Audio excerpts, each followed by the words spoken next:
Ouverture ce jeudi de bureaux pour réception et traitement des candidatures pour les élections des députés provinciaux et des conseillers communaux. Vous suivrez dans ce journal la procédure et les conditions à respecter pour candidater. Félix Tshisekedi a présidé la première cérémonie de commémoration officielle du Génocost, une action visant à sensibiliser l'opinion tant nationale qu'internationale sur les nombreux crimes perpétrés en toute impunité depuis près de 30 ans au Congo. Jean-Marie Kassamba a reçu ce mercredi la notification de sa nomination en tant qu'ambassadeur de l'université Révérend Kim. Il s'agit d'un établissement d'enseignement supérieur qui a été séduit par son management éclairé et de qualité. Les Jeux de la francophonie se poursuivent dans une très bonne ambiance à Kinshasa. Ce mercredi, notre envoyé spécial Christian Bokaya a rencontré quelques athlètes sur le site Tata Raphaël. Il témoigne que leur morale est au zénith. Mesdames et messieurs, bonsoir. Moment d'intense émotion ce mercredi à la Cité de l'Union africaine où le président de la République a assisté personnellement à la première commémoration officielle du Génocost. Entendez par là le génocide congolais pour des gains économiques. Tous les 2 août, les Congolais se souviennent des millions des victimes dues à la guerre dans l'est du pays qui s'étend sur bientôt 30 ans et de manière constante. Félix Tshisekedi a profité de cette tribune pour sensibiliser l'opinion sur les nombreux crimes perpétrés au pays par multiples agresseurs au cours de l'histoire. Mes très chers compatriotes, comme vous le savez, la date du 2 août représente un jour spécial pour notre mémoire collective en tant que nation et peuple de la République démocratique du Congo.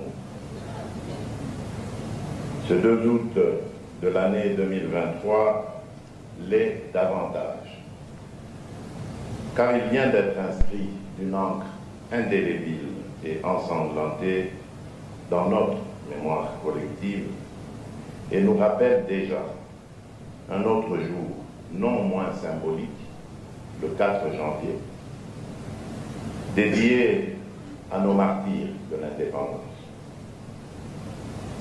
C'est donc avec beaucoup d'émotion et de chagrin, mais aussi de détermination et de résilience face à l'adversité existentielle qui nous est imposée, que je prends la parole, par devoir et par responsabilité, en ma qualité de garant de la nation, pour lancer officiellement la commémoration du génocide congolais, Génocost, en mémoire des millions de Congolaises et de Congolais victimes ces dernières décennies d'actes de barbarie et de cruauté indescriptibles orchestrés par certaines puissances et leurs agents sans nulle autre motivation que leur obsession à exploiter illégalement et contre nos intérêts nos ressources naturelles. Un peu plus tôt, Félix Tshisekedi a présenté ses condoléances attristées, je cite, aux familles et proches des disparus lors de l'éboulement de terre qui s'est produit dans la province du Basuélé mardi, dans un site dit séminaire dans la chefferie de Gaïa, dans les territoires de Bondo. Selon un bilan provisoire, 4 personnes ont perdu la vie, mais beaucoup d'autres sont portées disparues. Le gouverneur de la province a appelé la population à l'unité et à la solidarité afin de surmonter cette épreuve. Jean-Marie Kassamba n'est plus que professeur à l'université Révérend Kim. Désormais, le patron de l'espace 50 et des journalistes de Kinshasa et l'ambassadeur de cet établissement d'enseignement supérieur. Ce mercredi, un comité restreint l'a rencontré dans ses bureaux de Gombe pour lui remettre la notification portant la décision numéro 0191. L'heureux élu a promis de faire de son mieux pour que cette université rayonne davantage.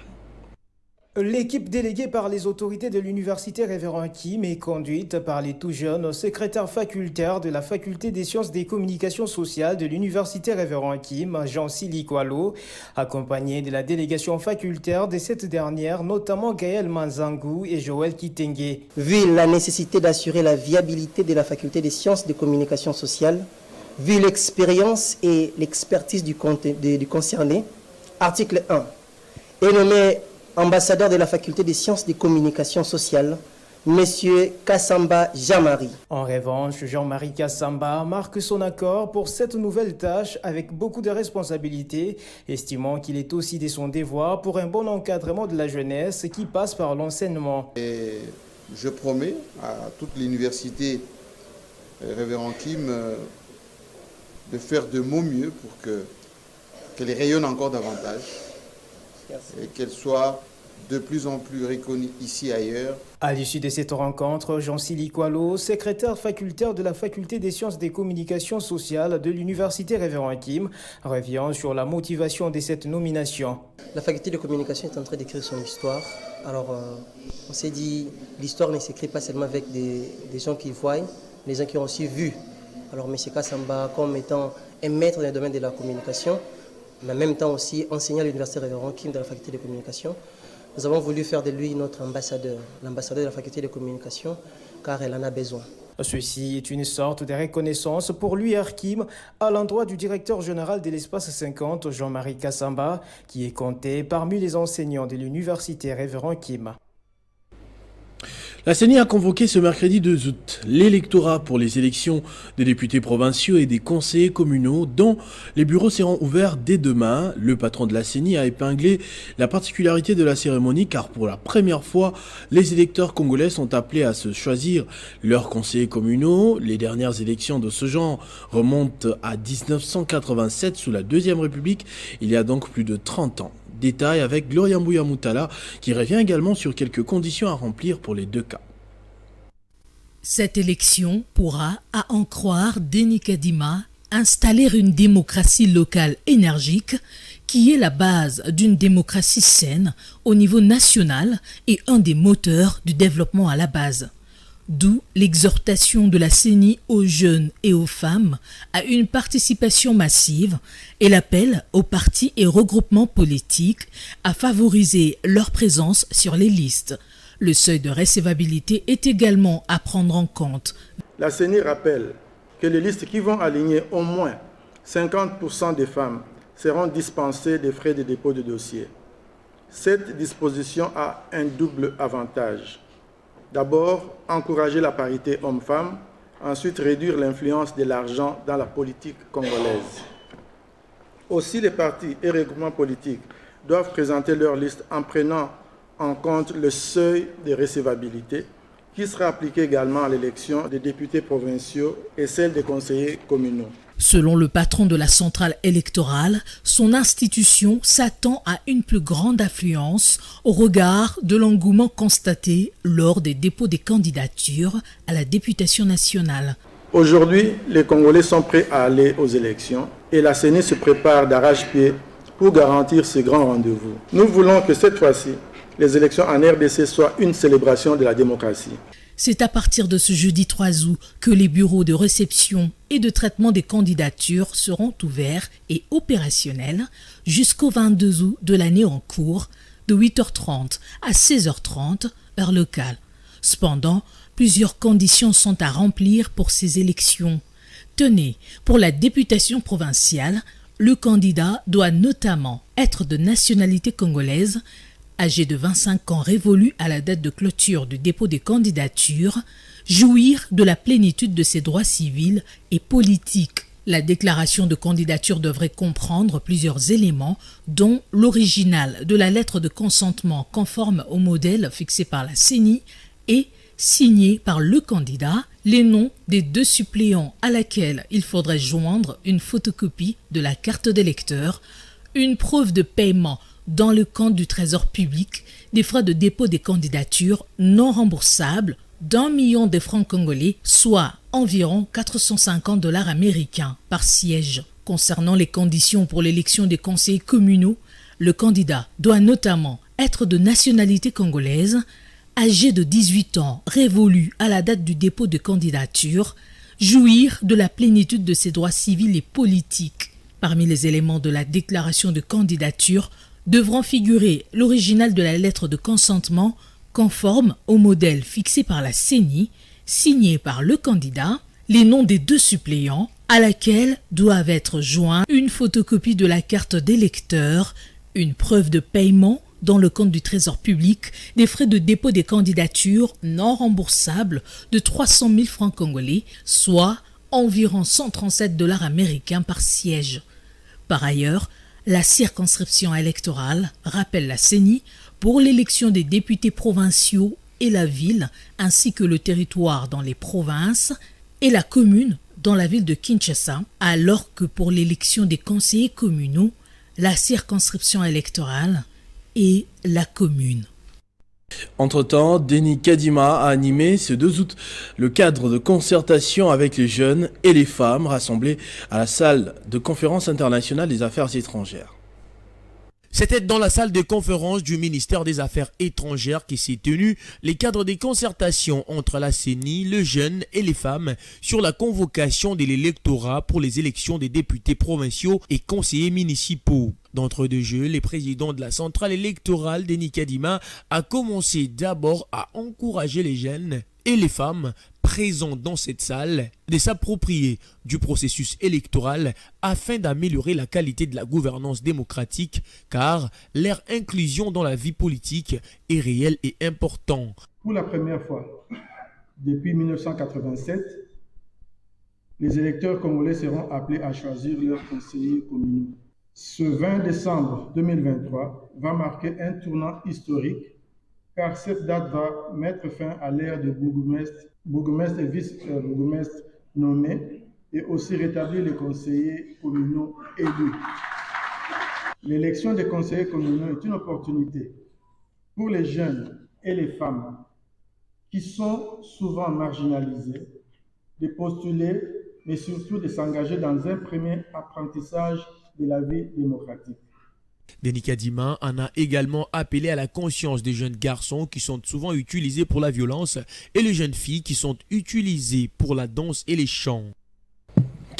Après l'inspection générale des finances, c'est le tour de la Cour des comptes de dépêcher ses magistrats et auditeurs avec pour mission de contrôler la gestion de la ville de Kinshasa sous la direction du gouverneur Jean-Tini Gobila de la période allant de 2021 à aujourd'hui. Ceci fait suite aux récentes accusations du président de l'Assemblée provinciale Godempoï portées contre le gouverneur Gobila concernant la mégestion et le détournement des fonds alloués aux travaux de reconstruction du Grand Marché. Autrefois, la mission d'encadrement déployée par l'inspection générale des finances à l'hôtel de ville de Kinshasa a découvert les causes et les responsables de la faible mobilisation et de la mauvaise gestion des recettes dans la capitale. Joël Nguete avait préconisé la mise à l'écart du ministre des Finances de l'époque, Jean Goïvouzi. L'inspection générale de la police nationale congolaise va se doter des infrastructures dont des antennes en province. Ceci ressort des échanges que le commissaire divisionnaire principal patient Mouchid Yav a eu ce mercredi avec des partenaires techniques et financiers. Le nouvel inspecteur général de la police a aussi évoqué la formation des policiers pour l'amélioration de leur qualité de travail. Le nouvel inspecteur général de la police nationale congolaise tient à l'amélioration du travail des policiers sur l'ensemble du territoire national. Au cours de ces échanges avec le partenaire technique et financier, le commissaire divisionnaire principal, Patience Mouchidéave, a reçu des assurances quant à la continuité des différents projets appuyés par ses partenaires, notamment la construction des antennes de l'inspection générale de la PNC dans les provinces, mais aussi la formation des inspecteurs. C'est à travers ces débats que nous aurons des solutions. Comment nous allons encadrer notre police, comment nous allons encadrer notre population, comment nous allons faire parler de l'inspection générale cette fois-ci aux policiers et à la population. Voilà pourquoi j'ai dit nous aurons beaucoup de débats entre nous et nos partenaires. Un autre partenaire, J-Consult Maï, va aider la police à améliorer la qualité de son travail. Comme l'indique la mission même de l'inspecteur général de la police, c'est de veiller sur l'éthique policière, de veiller sur le droit. Et que le policier qui est censé faire le travail doit le faire tout en se référant sur ce qui est prévu dans la loi. Alors, il sera vraiment important qu'il y ait des améliorations dans ce sens. Et pour ce faire, il faudra absolument que la police nationale s'appuie sur certaines exigences de normes internationales. Le commissaire divisionnaire principal, Patience Mouchidéave, a aussi échangé avec le président de l'ONG Accès à la justice, Georges Kapiamba, sur les violations des droits de l'homme par les éléments de la PNC ainsi que l'activation des mécanismes de suivi. L'ancien Premier ministre Matata Ponyo, candidat président de la République, a réuni ce mercredi à Kindu la presse nationale pour un point de presse qui lui a permis de publier son programme quinquennal. Parmi les journalistes qui ont fait le déplacement, notre reporter Jean-David Kilolo nous fait un résumé au téléphone. Effectivement, aujourd'hui a eu lieu la présentation du projet des visions du candidat Matata Ponyo à l'élection présidentielle 2023. Comme vous le savez bien, c'est un projet qui s'intitule « Renouer avec notre destin des grandeurs ». Pour le candidat Matata Ponyo, sa vision est guidée par un projet de société pour que la République démocratique du Congo soit un grand pays parmi tant d'autres. Et un projet qui vise certainement à relever ou à élever la RDC au rang des économies à revenus intermédiaires. D'ici 5 ans, estime Matata Ponyo, le pays devra certainement atteindre un niveau très élevé avec un budget de 90,2 millions de dollars pour un budget annuel de 18,2 millions. Pour Matata Ponyo, il devra certainement relancer les infrastructures avec 6 millions d'emplois sur 5 ans. C'est un projet de société qui vise 5 priorités stratégiques, à savoir la défense nationale, la paix et la sécurité intérieure comme une urgence absolue. Pour le candidat Matata Ponyo, la paix et la sécurité sont les prérequis fondamentaux pour le développement économique et social de toute la nation. Deuxième priorité stratégique, c'est un plan d'urgence infrastructurel pour l'investissement et la croissance, renouer avec les destins industriels de la République démocratique du Congo et aussi réformer et bâtir un État stratège pour le bien des Congolais. Matata Ponyo s'engage à promouvoir une gestion cohérente et respectueuse de toutes les ressources naturelles.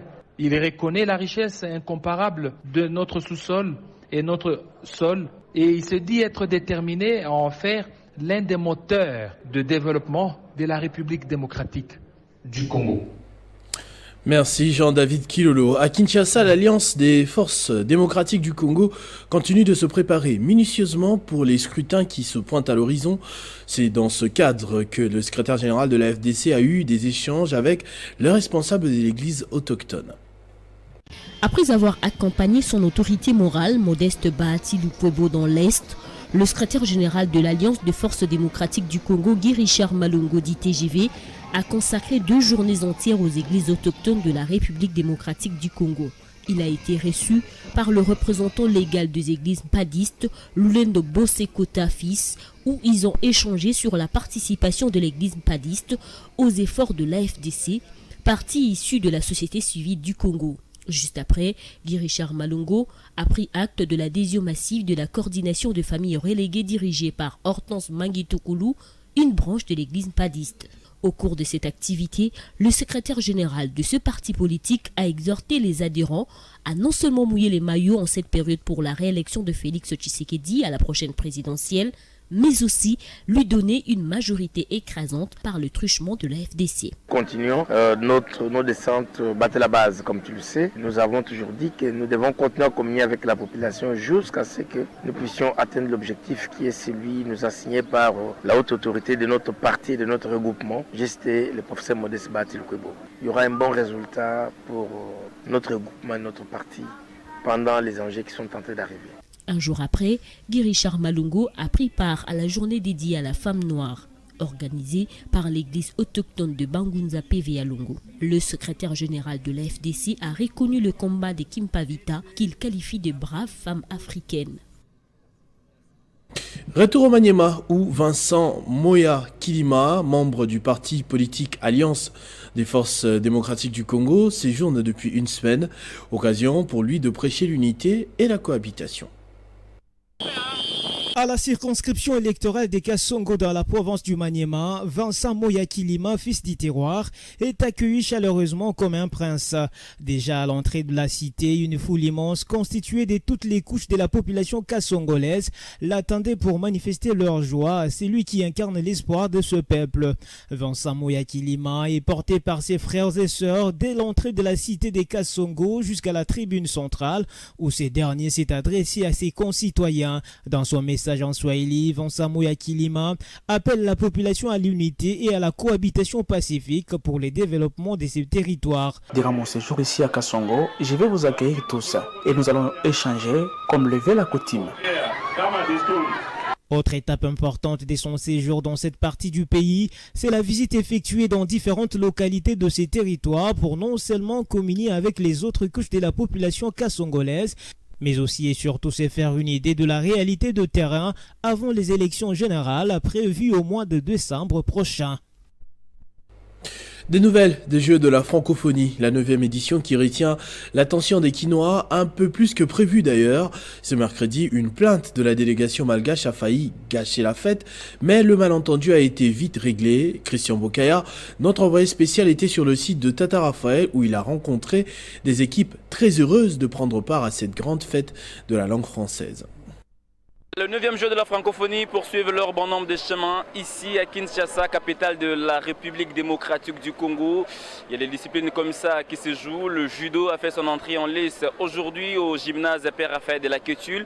Mais il s'est dit beaucoup de choses autour de ces 9e jeux de la francophonie. Nous sommes bien sûr sur terrain pour palper du doigt certaines réalités. Et nous avons la coach Priska, elle est coach de l'équipe de basketball de Madagascar qu'on va d'ailleurs inviter. Bonsoir coach, vous allez bien? Oui, bonsoir.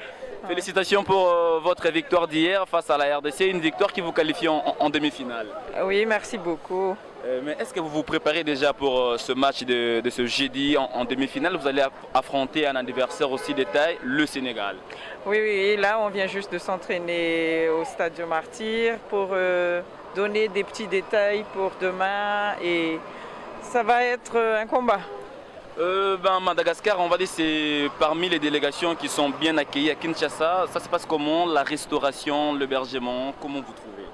La restauration, c'est bon depuis avant-hier. L'hébergement, c'est OK aussi. Donc vous mangez copieusement, vous mangez très bien? Oui, depuis hier soir, on a bien mangé et aujourd'hui. Depuis hier soir, vous avez bien mangé. L'ambiance à Kin, vous la trouvez comment? Parce que je vous ai trouvé avec les... C'est bien l'ambiance. Les Congolais nous ont bien accueillis.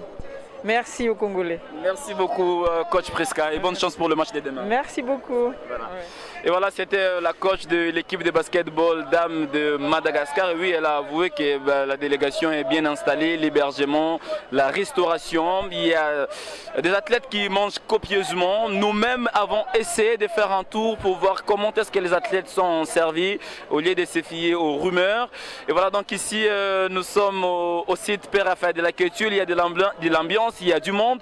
Regardez, constatez derrière nous le public qui vient pour suivre chaque discipline, tennis de table, athlétisme de l'autre côté, et puis le judo. Voilà, c'était la lutte. Aujourd'hui, c'est le judo et on est comme ça jusqu'à la fin de ce jeu de la francophonie ici à Kinshasa. Merci Christian Bokaya pour ces éclaircissements.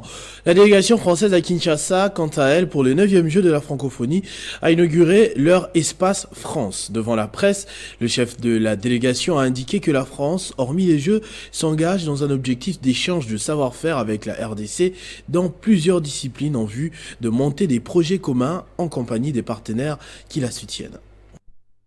La délégation française qui remercie la République démocratique du Congo pour l'organisation de ces 9e Jeux de la francophonie dit apporter des sportifs de haut niveau et artistes très compétents qui se démarquent déjà par les médailles remportées. Face à la presse, le chef de la délégation française, Daniel Zielinski, apprécie l'immense travail et effort de la RDC dans les infrastructures pour accueillir ces Jeux qui resteront un super héritage pour le pays. Ça représente un superbe héritage pour la République démocratique du Congo. Les infrastructures, mais nous on est à Unikin, le village se situe à l'université de Kinshasa et Unikin, c'est aussi beaucoup de chambres qui ont été complètement réhabilitées avec des douches, avec le wifi, et ça c'est fantastique parce que concrètement ça va servir immédiatement dès le mois de septembre pour les étudiants quinois. Et donc ça, c'est une chose un héritage qui sera extrêmement utilisé. Soutenu à ces jeux par plusieurs partenaires, dont Orange RDC, Canal+, Sophie Bank, Decathlon et autres, le chef de la délégation française indique que ces jeux permettent aux Français de connaître davantage la RDC et voit cela comme une opportunité d'échange de savoir-faire entre les deux pays et l'occasion de nouer des partenariats pour monter des projets communs. Quand j'ai regardé par exemple les partenariats qu'il y avait avec la République démocratique du Congo, en matière de ville, en matière de clubs, de fédérations, il n'y a pas grand-chose. Il n'y a pas beaucoup de partenariats qui existent entre nos deux pays. Et je trouve ça très dommage parce que, en fait, vous êtes le plus grand pays francophone. Grâce aussi au ministère des Affaires étrangères, depuis 2 ans, on a mis en place des formations, des échanges, des rencontres entre des fédérations sportives, des artistes, etc. Il note en outre que les lauréats des compétitions artistiques seront valorisés aux Jeux olympiques et paralympiques de 2024, mais aussi lors du sommet de la francophonie. La Côte d'Ivoire est en deuil, l'Afrique aussi. Vous êtes sûrement tombé sur ces mots de Kofi Olomidé sur la mort de l'homme d'État ivoirien Henri Konan Bédié à l'âge de 89 ans. Ce matin, l'ancien président de la Côte d'Ivoire avait été hospitalisé après un malaise il y a quelques jours. Il fut de son vivant un acteur majeur de la vie politique ivoirienne jusqu'à sa mort.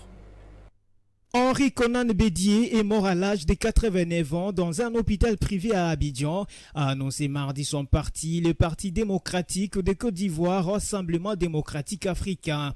Chef d'État de 1993 à 1999, Henri Konan Bédié n'avait pas exclu d'être candidat à la prochaine élection présidentielle en Côte d'Ivoire en 2025. Il avait été désigné fin mars candidat unique à sa succession à la présidentielle du Parti démocratique de Côte d'Ivoire, PDCI en abrégé, principal mouvement d'opposition. C'est un tsunami. On a l'impression qu'on nous a retiré le sol sous les pieds. Mais le président Bédié nous a toujours appris à faire face à l'adversité, à tenir bon. Les textes ont prévu tout ce qu'il faut faire. Nous les suivrons. Et le flambeau sera transmis dans les conditions les plus sereines. Surnommé l'Ethnix ou HKB, Bédié était jadis l'un des principaux ennemis politiques de l'actuel président Alassane Ouattara. Nommé ambassadeur à 26 ans, ministre de l'économie à 32 ans, il était connu notamment pour son concept nationaliste, voire xénophobe, l'ivoirité. Ce concept nationaliste que l'ancien chef de l'État et d'autres responsables politiques avaient utilisé pour tenter d'empêcher Alassane Ouattara de se présenter à la présidentielle de 1995. Ce journal est terminé, mesdames et messieurs. Je vous en rappelle tout de suite les principaux titres. Ouverture ce jeudi des bureaux pour réception et traitement des candidatures pour les élections des députés provinciaux et des conseillers communaux. Vous avez suivi dans ce journal la procédure et les conditions à respecter pour candidater. Félix Tshisekedi a présidé ce mercredi la première cérémonie de commémoration officielle du Génocoste, une action visant à sensibiliser l'opinion nationale et internationale sur les nombreux crimes perpétrés en toute impunité depuis près de 30 ans au Congo. Jean-Marie Kassamba a reçu ce mercredi la notification de sa nomination en tant qu'ambassadeur de l'université Révérend Kim. Il s'agit d'un établissement d'enseignement supérieur qui a été séduit par son management éclairé et de qualité. Les Jeux de la francophonie se poursuivent dans une très bonne ambiance à Kinshasa. Ce mercredi, notre envoyé spécial Christian Bokaya a rencontré quelques athlètes sur le site Tata Raphaël. Il a témoigné que leur morale est au zénith. À tous et à toutes, merci de votre attention soutenue. Restez fidèles au programme de votre chaîne Télé 50. Vivez, revivez 100 ans, mesdames et messieurs.